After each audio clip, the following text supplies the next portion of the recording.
মাধ্যমিকে অপ্রীতিকর ঘটনা এড়াতে তৎপরতা নবান্নে খোলা হলো 24 ঘন্টার কন্ট্রোল রুম। জেলায় জেলায় কন্ট্রোল রুম খোলার নির্দেশ, যেমনটা আপনাদের জানাচ্ছিলাম। মাধ্যমিকে অপ্রীতিকর ঘটনা এড়াতে তৎপরতা নবান্নে খোলা হলো 24 ঘন্টার কন্ট্রোল রুম। জেলায় জেলায় কন্ট্রোল রুম খোলার নির্দেশ। আমরা আরো বিস্তারিতভাবে জানবো। টেলিফোন লাইনে রয়েছেন আমাদের প্রতিনিধি জয় চক্রবর্তী। জয়, নবান্ন সূত্রে আর কি জানতে পারছো?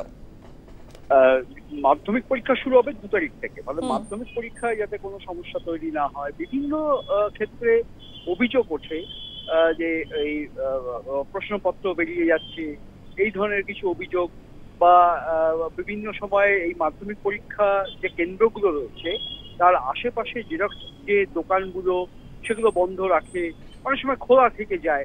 এই বিষয়গুলো যাতে সমস্যা তৈরি না হয়, এবং অনেক ক্ষেত্রে পরীক্ষার্থীরা হয়তো বাস পাচ্ছে না, কিভাবে তারা যাবে, এই বা অ্যাডমিট কার্ড হারিয়ে যাচ্ছে, এমন কোনো সমস্যা, তার সমাধানের জন্য কিন্তু এবার কন্ট্রোল রুম খোলা হচ্ছে নবান্নতে।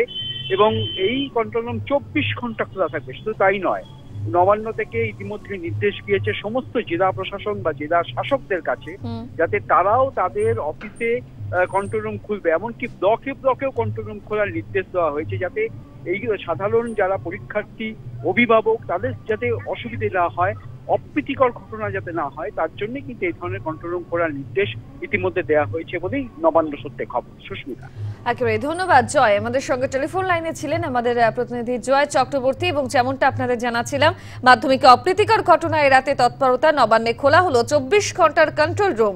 জেলায় জেলায় কন্ট্রোল রুম খোলার নির্দেশ প্রতিটি জেলা শাসককে নির্দেশ নবান্নের। 2রা ফেব্রুয়ারি থেকেই শুরু হচ্ছে মাধ্যমিক পরীক্ষা।